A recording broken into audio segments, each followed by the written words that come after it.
Hi నమస్తే, నేను మీ journalist రెహమాన్ని.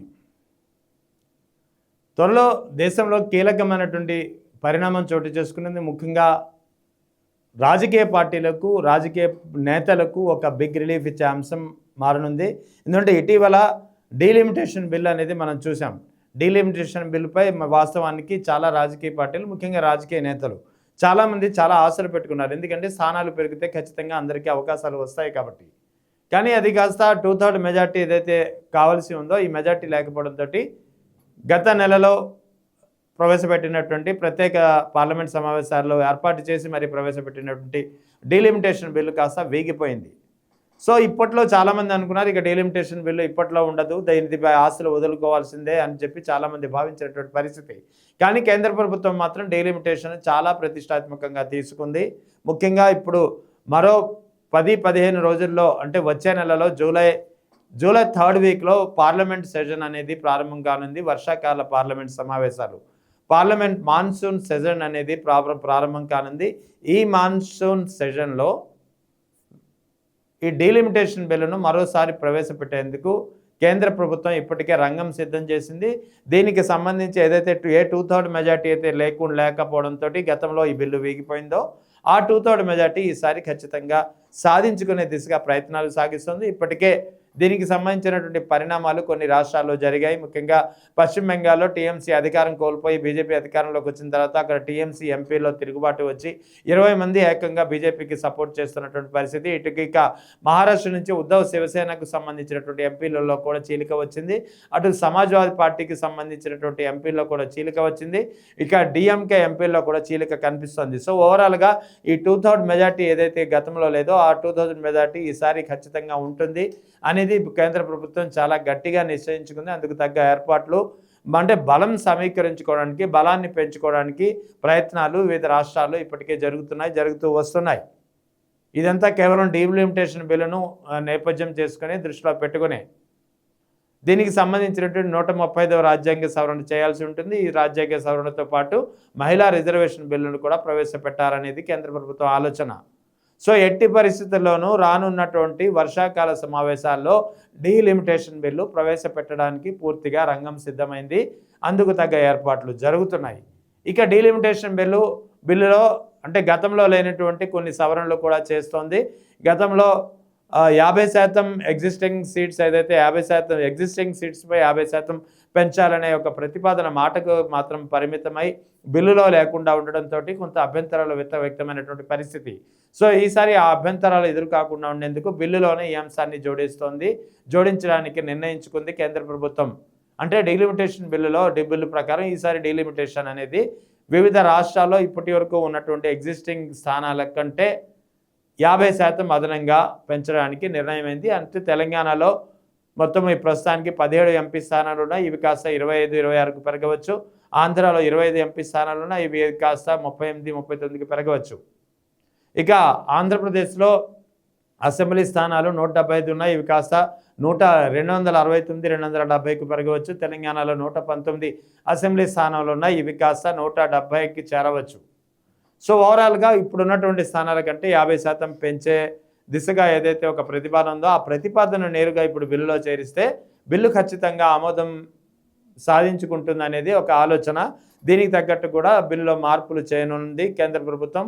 ఖచ్చితంగా రానున్నటువంటి వర్షాకాల పార్లమెంట్ సమావేశాల్లో ఈ బిల్లు ప్రవేశపెట్టేందుకు పూర్తిగా రంగం సిద్ధమైంది. అంతేకాకుండా ఇక ఆంధ్రప్రదేశ్కు సంబంధించి కొన్ని కీలకమైనటువంటి సెగ్మెంట్స్లో కొన్ని మార్పులు చోటు చేసుకున్నాయనేది ప్రధానంగా తెలుస్తోంది.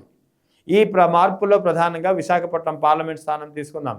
విశాఖపట్నం పార్లమెంట్ స్థానం డీలిమిటేషన్ కనుక అమలు అయితే ఖచ్చితంగా 2 నుంచి 3 స్థానాలుగా, అంటే విశాఖపట్నం ఈస్ట్, విశాఖపట్నం వెస్ట్ కానీ లేకపోతే విశాఖపట్నం ఈస్ట్, విశాఖపట్నం వెస్ట్, విశాఖపట్నం సెంట్రల్గా కానీ 3 పార్లమెంట్ స్థానాలు, అంటే విశాఖపట్నం ఒక్క పార్లమెంట్ స్థానంగా ఉన్నది. ఈసారి 3 పార్లమెంట్ స్థానాలు అయ్యే అవకాశాలు చాలా స్పష్టంగా కనిపిస్తున్నాయి విశాఖపట్నం నుంచి.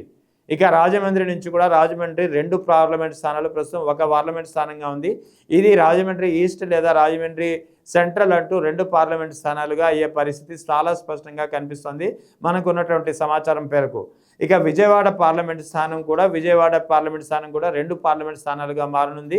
విజయవాడ ఈస్ట్, విజయవాడ సెంట్రల్ లేదా విజయవాడ వెస్ట్ అనే 2 పార్లమెంట్ స్థానాలు పేర్లు ఏమైనప్పటికీ 2 పార్లమెంట్ స్థానాలుగా మారే అవకాశాలు కనిపిస్తున్నాయి. ఇక రాయలసీమ నుంచి అనంతపూర్ 2 పార్లమెంట్ స్థానాలుగా మారే అవకాశాలు చాలా సుస్పష్టంగా కనిపిస్తున్నాయి. అనంతపూర్ సెంట్రల్ అంటూ 2 పార్లమెంట్ స్థానాలుగా విభజించే ప్రతిపాదన ఒకటి తెరపైకి వచ్చింది. ఈ దిశగా అమలుకు జరిగే అవకాశాలు కూడా కనిపిస్తున్నాయి. డీలిమిటేషన్ కమిటీ అనేది తుది నిర్ణయం తీసుకుంటుంది. ఇక రాయలసీమలోని మరో పార్లమెంటు స్థానమైనటువంటి కడప కూడా 2 పార్లమెంట్ స్థానాలుగా చీలే అవకాశాలు కనిపిస్తున్నాయి.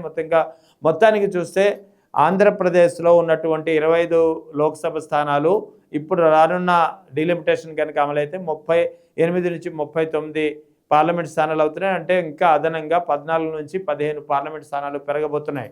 అంటే ఇక్కడ వైజాగ్ 3 స్థానాలుగా పెరగనుంది. అంటే 2 స్థానాలు అదనంగా కలిసి వస్తాయి. రాజమండ్రి 2 స్థానాలుగా ఉంటుంది, 1 స్థానం అదనంగా కలిసి వస్తుంది. విజయవాడ 2 స్థానాలు అదనంగా 1 స్థానం, అనంతపూర్ 2 స్థానాలు అదనంగా 1 స్థానం, కడప 2 స్థానాలుగా అదనంగా 1 స్థానం కలిసి వచ్చే అవకాశం ఉంది. కర్నూలు, అదే రాయలసీమలో కర్నూలును కూడా 2 పార్లమెంట్ స్థానాలుగా విభజించే అవకాశాలు చాలా స్పష్టంగా ఉన్నాయి. ఇవి కాకుండా అంటే ఈ ప్రధానంగా నేను ఇప్పుడు పేర్కొన్నటువంటి ఈ 6-7 లోక్సభ స్థానాలు అయితే అదే లోక్సభ స్థానాల పేర్లతో అదనంగా కొన్ని పెరగనున్నాయి. ఇవి కాకుండా జిల్లాలో ఉన్నటువంటి ఇతర నియోజకవర్గాల పేర్లతో కూడా కొన్ని పార్లమెంట్ స్థానాలు త్వరలో రానున్నాయి. అంటే డీలిమిటేషన్ అనేది చాలా క్లియర్గా ఈసారి ఎట్టి పరిస్థితుల్లోనూ వీగిపోకుండా ఉండేందుకు పూర్తిగా ప్రయత్నాలు జరిగాయి కూడా. సో ఒకవైపు కావలసినటువంటి ఎంపీల మద్దతు పెంచుకునే ప్రయత్నాలు జరుగుతున్నాయి వివిధ రాష్ట్రాల్లో. రెండవది ఆ బిల్లో కూడా మార్పులు చేసేందుకు కూడా కేంద్ర ప్రభుత్వం నిర్ణయించుకుంది. నిన్న కేబినెట్ సమావేశంలో కూడా దీనికి సంబంధించినటువంటి ప్రస్తావన వచ్చినట్టు తెలుస్తోంది. ఇక ఆంధ్రప్రదేశ్లో జరగబోయే ఈ పార్లమెంట్ స్థానాల పునర్విభజన ఎలా ఉంటుందనేది ఆల్మోస్ట్ ఒక మోడల్ అనేది బయటికి వస్తుంది. ఆ మోడల్లో భాగంగానే విశాఖ 3 స్థానాలుగా, రాజమండ్రి 2 స్థానాలుగా, విజయవాడ 2 స్థానాలుగా, అనంతపూర్ 2 స్థానాలుగా, కర్నూలు, కడప 2 స్థానాలుగా చీలే అవకాశాలు ఉన్నాయి. అంటే కొత్తగా ఏర్పడే అవకాశాలు ఉన్నాయి. ఇక మిగిలిన నియోజకవర్గాల పేరుతో మరికొన్ని పార్లమెంట్ స్థానాలు రానున్నాయి. సో ఇది ఆంధ్రప్రదేశ్కి సంబంధించి. ఇక తెలంగాణకు సంబంధించి అయితే హైదరాబాద్, సికింద్రాబాద్ అనేది 2 పార్లమెంట్ స్థానాలుగా ఇప్పటికే ఉన్నాయి. సో ఇవి కాకుండా అదనంగా మల్కాజ్గిరి అనేది పార్లమెంట్ స్థానం కానుంది. అది కాకుండా మొత్తం సికింద్రాబాద్ జంట నగరాలు రానున్న రోజుల్లో కేవలం 3 నుంచి 4 పార్లమెంట్ స్థానాలుగా విభజించే పరిస్థితి చాలా స్పష్టంగా కనిపిస్తోంది. అటు వరంగల్ కూడా 2 పార్లమెంట్ స్థానాలుగా విభజించే పరిస్థితి చాలా స్పష్టంగా కనిపిస్తోంది.